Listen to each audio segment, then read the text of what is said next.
যদি একটু আপনার পরিচয়টা দিয়ে। মাহমুদ, আমি এফসিআই ফেরো কস্টিং ম্যানেজার অ্যাকাউন্টেন্ট, যেটা বাংলাদেশে প্রফেশনাল অ্যাকাউন্টেন্ট হিসেবে চিনে থাকেন আপনারা, chartered accountant affiliated costing manager account. এটা নিয়ে প্রশ্ন সেটা হচ্ছে যে আসলে আমরা যতগুলো আলোচনা করেছি এর মধ্যে ম্যাক্সিমাম ক্ষেত্রে আমরা দেখেছি কতগুলো সমস্যা উঠে এসেছে। সমস্যাগুলো তো আছে, তাই how to resolve that problem, সেই জায়গাগুলোতে কিন্তু আসলে আমরা কোনো সমাধানে পৌঁছাবো এই ধরনের কোনো রোডম্যাপ কিন্তু আমরা দিতে পারছি বলে আমার কাছে, আমি যতক্ষণ আছি প্রায় শুরু থেকে আছি, এটা পরিলক্ষিত হয়। আজকে প্রথম আলোতে যে সৌরভ সাহেব একটা লিখেছেন, ওখানে আমি একটা মন্তব্য জায়গায় লিখতে চেয়েছিলাম এবং লিখেছি এটা এখন পর্যন্ত পোস্ট করেছি, কিন্তু ওনারা বোধহয় এখনো এটাকে যাচাই করছেন যে ওটাকে আদৌ ছাপাবেন তো ওখানে পোস্টে হবে কিনা। বিষয়টা আমরা যেটা বলতে চাই, যেই রাজনৈতিক দলটা এখন সংস্কারের বা তার বিপক্ষে দাঁড়িয়েছে, তারা তো আসলে নির্বাচনী প্রক্রিয়াতে খুব বেশি বিশ্বাস করে বলে আমার মনে হয় না। আমি একটা ছোট এক্সাম্পল দিই, সেটা হচ্ছে DTPA, Dhaka Taxes Bar Association. Dhaka Taxes Bar Association না, একটা একটু শুনে না, কারণ হচ্ছে অনেকগুলো আলোচনা আমরা শুনেছি, কিন্তু আসলে সমাধানের পথ কিন্তু এগুলো খুব একটা মনে হচ্ছে না। আমাদেরকে মনে হয় আমরা দ্বিতীয়বার আন্দোলনে নামতে হবে, কারণ যাদের উপরে আমরা ভরসা করেছিলাম তারা কিন্তু এখন আন্দোলন খুব একটা জমাতে পারছে না, কারণ তারা আসলে জনগোষ্ঠীকে ধারণ করছে না। কারণ আপনাকে যদি জনগোষ্ঠীকে ধারণ করতে হয় তাহলে কৃষক, শ্রমিক, দিনমজুর, ক্ষেতমজুর, হকার, বেকার এদেরকে কিন্তু আন্দোলনে আনতে হবে। এরা কিন্তু আন্দোলনে আসে, এটা কিন্তু ঢাকা বেস্ট একটা আন্দোলন হয়েছে। ঢাকা বেস্ট আন্দোলনকে দিয়ে কিন্তু আপনার সারা দেশের চিত্রকে কিন্তু আনতে পারেন না। সুতরাং ওইখানে যতক্ষণ পর্যন্ত আপনি মেসেজটাকে কনভে করতে না পারবেন, আসলে প্রকৃত অর্থে যেটা আমরা বলেছিলাম বিপ্লব, এরপরে হয়েছে গণ অভ্যুত্থান, এখন এটাকে বলা হচ্ছে একটা আন্দোলন, এবং বিএনপি এটাকে স্বীকারও করতে চায় না। তাহলে এই জায়গাটাতে সমাধানটা আসবে। এই সমাধানটার ক্ষেত্রে আমরা যদি নির্বাচনী প্রক্রিয়ার কথাটা যারা বলা হচ্ছে, নির্বাচনী প্রক্রিয়ার জন্য তো এই আন্দোলনটা, এই সংগ্রামটা, গণ অভ্যুত্থান বা বিপ্লব হয়নি। নির্বাচন তো কোনো সমাধান দিতে পারেনি, কোন নির্বাচনে কোনো সমাধান দিতে পারেনি, কারণ কোন নির্বাচনে যারা প্রতিনিধিত্ব করার জন্য রাষ্ট্র ক্ষমতা গিয়েছে তারা আসলে এই দেশের 90% জনগোষ্ঠীকে প্রতিনিধিত্বই করতে পারেনি। তাহলে 90% লোকের জনগোষ্ঠী যারা আছে তাদের ভয়েসকে আনহার্ট রেখে আপনি যে বলছেন যে আমরা এগুলো করতে চাচ্ছি, এই যে সংস্কার কমিশন বা অন্য যা কিছু হয়েছে, এর মধ্যে কি আসলে 90% লোক যারা 90% যারা আসলে ম্যাচুরিটি এবং তাদেরকে যে আমরা প্রতিনিধিত্ব করতে চাই কথাটা বলছি, আসলে কি আমরা প্রতিনিধিত্ব করতে পারছি? এই জায়গাগুলোতে আমার মনে হয় যেটা এখন সবচেয়ে জরুরি সেটা হচ্ছে যে এনসিপির কাছে যে আমরা যদি রাজনৈতিক দল হিসেবে দেখি, কারণ ওই যে ডিটিপি এর বিষয়টা যেটা আনতে চেয়েছিলাম সেটা হচ্ছে তারা ইলেকশনটা করতে দেয়নি। আমি একমাত্র লোক যেখানে কিছু বলছিলাম যে এটা তো প্রফেশনাল একটা বডি, তাহলে প্রফেশনাল বডিতে তো নির্বাচন করাটা এটা রাষ্ট্রকে সার্ভ করার জন্য তারা করবে, এখানে কোনো দলীয় ভাব থাকতে পারে না।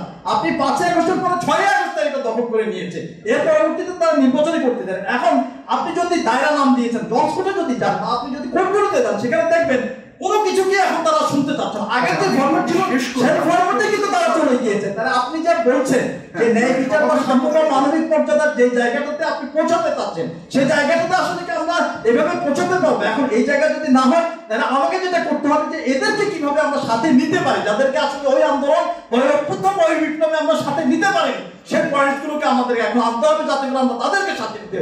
যদি তাদেরকে সাথে নেই তাহলে তারা দেখবেন বলবেন যে আমরা নির্বাচন চাই না, কারণ নির্বাচন কোনো সমাধান দেয়নি।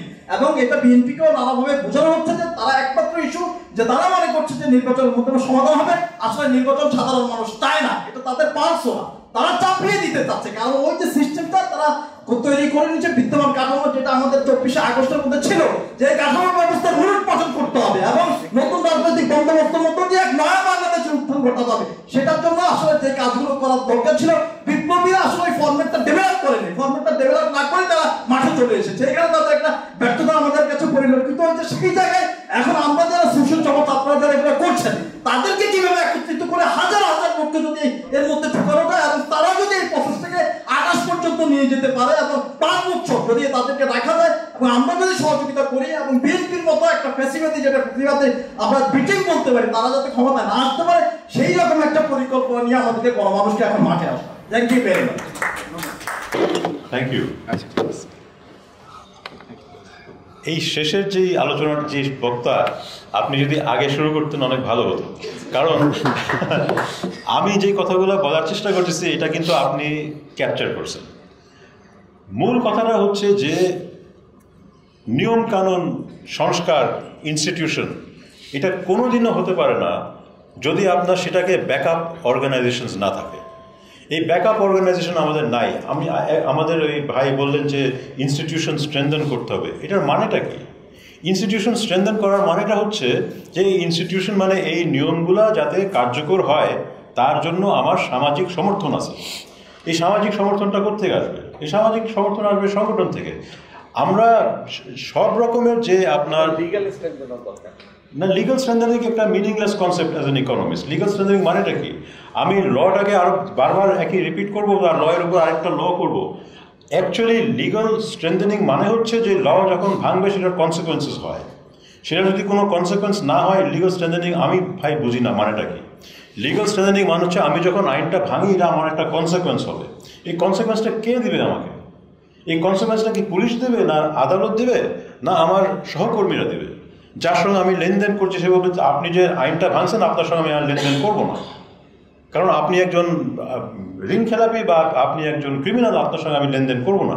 আপনি দেখেন ব্রিটেনে আমি ব্রিটিশ ট্যাক্স পেয়ার, আমি বাংলাদেশি ট্যাক্স পেয়ার, আমি ব্রিটেনেও ট্যাক্স দিই, বাংলাদেশেও ট্যাক্স দিই।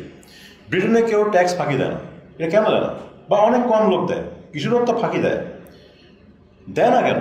এটা কি সব সিসিটিভি ক্যামেরা দিয়ে দেখতেছে আমি কি করতেছি? না।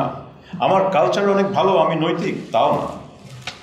আমি জানি যে আমি যদি ট্যাক্সের ফাঁকি দিয়ে আমি যদি ধরা পড়ি আমার সঙ্গে আর কেউ কোনোদিনও লেনদেন করবে না, আমার অনেক সময় লাগবে আমার ওই রেপুটেশন ফেরত আনতে। শাসি যে কথাটা বললো যে যদি সবাই এই সমাজে আইন ভঙ্গ করে তাহলে আমি আইন ভঙ্গ করলে আমার সঙ্গে সবাই লেনদেন করতে থাকবে, কেউ আমার সঙ্গে লেনদেন থামাবে না, কারণ আমি ট্যাক্স দিই না, ও ট্যাক্স দেয় না, ও ট্যাক্স দেয় না, কেউ ট্যাক্স দেয় না। আমার বিরুদ্ধে এই আসলো একটা মামলা, আমি বলবো ভাই আমারে কেন মামলা দিলেন? ও তো ট্যাক্স দেয় না, ও ট্যাক্স দেয় না, আপনি ও ধরেন না কেন? এটি তো ব্যাপার। আর আমি মামলা খাইছি বলে সে আমার বন্ধুরা আমার সঙ্গে লেনদেন করবে না? করবে, কারণ ওর সঙ্গে তার ইনফর্মাল ব্যবস্থা আছে আমাকে কন্ট্রাক্ট এনফোর্সমেন্ট করার, সে ফর্মাল ব্যবস্থায় যাবে না। যে এইগুলা শাসি অনেক লম্বা বিষয়, আমি এগুলো তো অনেক লিখছি ঠিকছি, এগুলো মূল কথাটা হচ্ছে এটা, আপনি ইনস্টিটিউশন স্ট্রেনথেন করতে পারবেন না অর্গানাইজেশন স্ট্রেনথেন না করে। এখন এটা আপনার তাত্ত্বিক বিষয়, এটা ইমরান খুব ভালো করে বুঝে, কারণ আমরা 10 বছর ধরে এটা নিয়ে কাজ করতেছি। আপনার ওই হুকটা বের করতে হবে যে আমি যেই নিয়মগুলোকে শক্তিশালী করতে যাচ্ছি তার পিছনে সমর্থনটা কোথায়। এটা যদি আমি হুকটা না বের করতে পারি হবে না। এখন আপনি যে খুব রেগে কথাটা বললেন, এই কথাটা কিন্তু আমি অনেক সভ্যভাবে তাত্ত্বিকভাবে 9 মাস ধরে বোঝাতে চেষ্টা করতেছি। ব্যাপারটা হচ্ছে শেষ পর্যন্ত মানুষের যখন দেওয়ালের ঠেক্কা খাবে তখনই মানুষে অটোমেটিকলি কোনো তত্ত্ব ছাড়াই কাজটা করে ফেলবে। আমরা তত্ত্ব দিয়ে বোঝাতে চেষ্টা করতেছি, এটা যদি না করেন আপনার এই রিফর্ম কাজ করবে না, কিন্তু কেউ বুঝতে চায় না। কারণ বুঝতে চায় না, কারণ সত্যি কথা বলতে কি আপনার সঙ্গে আমি একমত যে যারা রিফর্ম করতেছে তাদের কিন্তু সেই গাজালাটা নাই যে আমাকে রিফর্ম করতে হবে। সে বুদ্ধিজীবী মানুষ ভাই, বসছে একটা কমিটিতে, আমিও ছিলাম কমিশনে, আমি কমিশনে বসে বসে অনেক কিছু বলা যায় কথা, এটাতে ওই মানে ব্যথাটা নাই যে আমাকে একটা জিনিস করে আমাকে করতে হবে। এটা হবে যখন আপনার মতন মানুষ রাস্তায় এসে বলবে যে যথেষ্ট হয়েছে। আমি নিয়ম করলাম যে এখানে চাঁদাবাজি হবে না, চাঁদাবাজি থামবে না। আমি নিয়ম করলাম যে এখানে আপনি জমি দখল করতে পারবেন না, থামবে না। যখন সেই বেড়া জমি দখল করতে আসবে তার বিরুদ্ধে যখন গ্রামবাসী এসে তাকে থামাবে, আর সেই গ্রামবাসীর সমর্থনে আরও 10টা গ্রামের মানুষের বেরোয় আসবে, আরও 10টা গ্রামের মানুষ বলবে যে আমরা সহ্য করবো না, ঠিকই দেখবেন পুলিশ এসে ওই জমি দখলকারী জমি দস্যুকে ধরে নিয়ে চলে গেছে। পুলিশ ঠিকই কাজ করবে। আমরা এই যে 10 বছর ধরে গবেষণা করছি, ইমরান জানে আমাদের চেঞ্জ ইনিশিয়েটিভ অনেক সংগঠন আমরা জয়েন্টলি রিসার্চ করছি। এটা তো না যে বাংলাদেশে কেউই নিয়ম মানে না, অনেক জায়গায় নিয়ম মানে, অনেক জায়গায় নিয়ম মানে না। একই সেক্টরে কোনো জায়গায় নিয়ম মানা হচ্ছে, কোনো জায়গায় নিয়ম মানা হচ্ছে না। তো যেখানে নিয়ম মানে সেখানে কেন নিয়ম মানতেছে? কারণ সেখানে হরিজন্টাল চেকগুলো আছে, যেখানে করছে না সেখানে নাই। আমাদেরকে সেই সাংগঠনিক শক্তি তৈরি করতে হবে। এটাই আইনের শাসন, এটা তার মতো। আইনের শাসন মানে না আমি আইনটাকে শক্তিশালী করতে, এটা একটা ফিলোসফিক্যাল বিষয়। আইনটা শক্তিশালী কীভাবে করবো আমি? আরেকটা বিষয় যেটা আছে খুবই ইন্টারেস্টিং, সেটা হচ্ছে যে সবাই কি স্বার্থ এক? আমরা যদি সবাইকে সংগঠিত করি এখানে কি দ্বন্দ্ব হবে না? অবশ্যই হবে। সবাই স্বার্থ ভিন্ন। যে জমি দখল করতে চায় তার স্বার্থ, আর যে জমি দখল থামাইতে চায় তার স্বার্থ এক না। দুটারই হয়তো যৌক্তিকতা থাকতে পারে। যে জমি নিতে চায় সে এখানে কোনো প্রতিষ্ঠান করতে চায়, সে কোনো ফ্যাক্টরি করতে চায়, সে জমি অধিগ্রহণ করতে চায়, অধিগ্রহণের জায়গায় গিয়ে সে হয়তো সরকারি সহায়তা নিয়ে অধিগ্রহণ করতে চায়। আর যে জমি দিতে চায় না তার পজিশনটাও লেজিটিমেট। তার পজিশন হচ্ছে আমি আমার জমি এই দামের কমে দিব না, আমি সেই দামটা পাচ্ছি না, আমার যেটা অধিগ্রহণের আমার পাওনা সেটা আমাকে অন্যরা চুরি করে নিয়ে যাচ্ছে। তো এখানে তো আপনাকে দুই সাইডকেও সংগঠিত হতে হবে। এক সাইড সংগঠিত আরেক সাইড সংগঠিত না, তাহলে যেই সাইড সংগঠিত, যার শক্তি বেশি, সে আইন যাই বলে না কেন সে সব নিয়ে চলে যাবে। অর্গানাইজেশনাল ক্যাপাসিটি বাড়ানোর মানেই হচ্ছে যে সমাজের সব রকমের স্বার্থ তার স্বার্থ নিয়ে একটা আইনের জায়গায় আসতে পারে। আইনটা এমন হইতে হবে যে দুর্বলকে সে রক্ষা করতেছে, কিন্তু দুর্বল যদি তার নিজের স্বার্থটা রক্ষা না করতে পারে আইন তাকে কিছু দিবে না। দুর্বলের পক্ষে আইন হতে হবে এবং দুর্বলের সাংগঠনিক শক্তি হতে হবে ওই আইনটাকে তার কাজে লাগানোর জন্য। সেই সাংগঠনিক শক্তি একক কেউ পারবে না, তাকে আমাকে নেটওয়ার্ক করতে হবে, তাকে সমর্থন করতে হবে। আমি গরিব কৃষক না, আমি হয়তো একজন শিক্ষক, কিন্তু গরিব কৃষকের সংগঠনকে আমি সমর্থন করবো, কারণ আমি আইনের শাসন চাই। এটাই হচ্ছে আইনের শাসন। আইনের শাসন হচ্ছে সবাই সবাইকে সমর্থন করতে হবে, সবাই নিজের সংগঠন।